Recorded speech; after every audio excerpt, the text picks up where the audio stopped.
रायबरेली के मेरे प्यारे बहनों भाइयों, नमस्ते। आशा है कि आप सभी लोग स्वस्थ होंगे। आने वाली 23 तारीख को आपकी 5 विधानसभाओं में वोट डाले जाएंगे। यह चुनाव आपके लिए बहुत ही महत्वपूर्ण चुनाव है, क्योंकि आपने 5 साल ऐसी सरकार देखी जिसने आपके बीच अलगाव पैदा करने के अलावा कुछ काम नहीं किया। मेरे किसान भाई बहन इतनी मेहनत से देश के लिए अन्न उगाते हैं। इन 5 सालों में आपको न तो फसलों का दाम मिला, न खाद मिली और न ही सिंचाई की सुविधाएं। आपके ऊपर कर्ज का बोझ है और आवारा पशु आपकी फसलों बर्बाद कर देते हैं। ठीक यही हाल नौजवानों का है। नौजवान अपने आने वाले कल के लिए मेहनत से पढ़ाई करते हैं, नौकरी की तैयारी करते हैं, लेकिन भाजपा सरकार ने आपको घर बैठा दिया। सरकारी नौकरियों के 12 लाख पद खाली पड़े हैं, लेकिन आपको नौकरियां नहीं दी गई। पेट्रोल, डीजल, रसोई गैस, सरसों तेल के दाम इतने बढ़ गए हैं कि आम लोगों के घर चलाना मुश्किल हो गया है।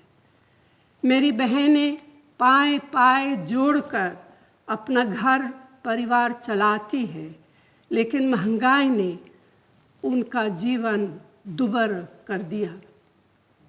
बहनों भाइयों, आपने हाल में ही कोरोना का कठिन समय देखा है।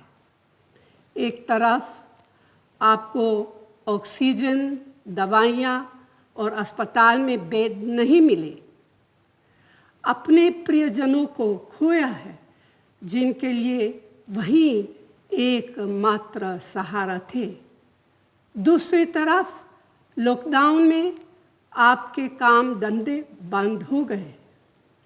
आप सब ने मीलों पैदल सफ़र करने की पीड़ा खुद झेली है, मगर मोदी योगी सरकार ने एक गैर जिम्मेदार सरकार का परिचय देते हुए आप सबकी तकलीफ़ों के बावजूद मुंह मोड़े रखा और आंखें बंद रखी।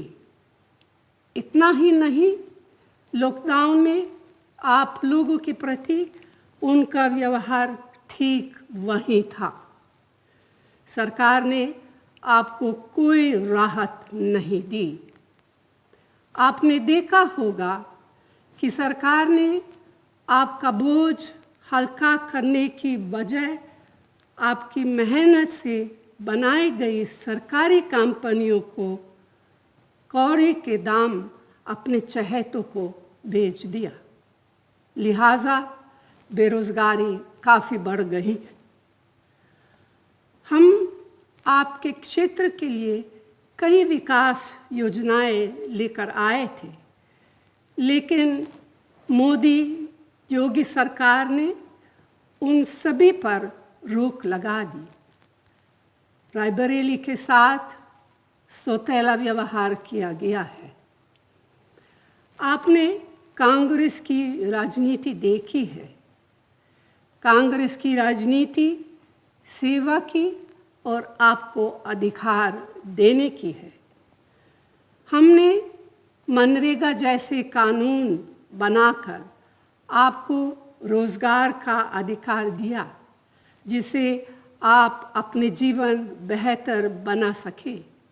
लेकिन अफसोस की बात है कि ऐसे संकट के समय नरेगा का बजट बढ़ाने के बजाय कम कर लिया गया।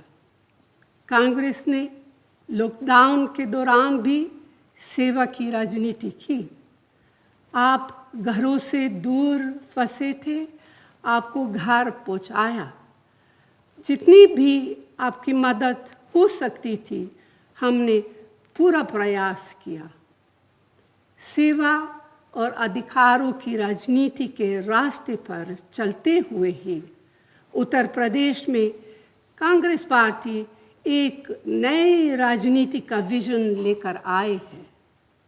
इसमें युवाओं को रोजगार, महिलाओं को अधिकार, किसान बहनों भाइयों को सुविधाएं देने का और आम जनों को महंगाई से निजात दिलाने की योजना है।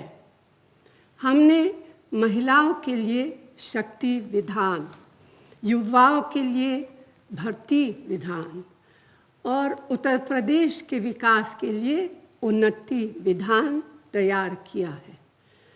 मुझे खुशी है कि प्रियंका ने इस बार 40% टिकट महिलाओं को दिए हैं।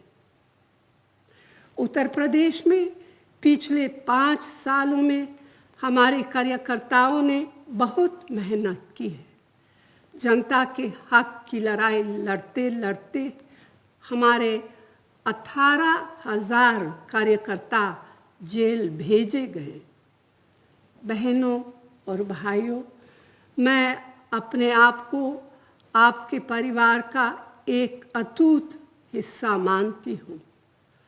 हम आपके जीवन को बेहतर बनाने वाली राजनीति के प्रति समर्पित हैं। हम आपको ऐसा विधायक देना चाहते हैं जो दिन रात आपके लिए काम करे और आपको मजबूत बनाने वाली योजनाएं बनाए। इन चुनाव में कांग्रेस पार्टी के हाथों को मजबूत कीजिए और अपने भविष्य को बेहतर बनाने वाली राजनीति चुनिए। रायबरेली के हमारे सभी उम्मीदवारों को भारी मतों से जिताइए। जय हिंद।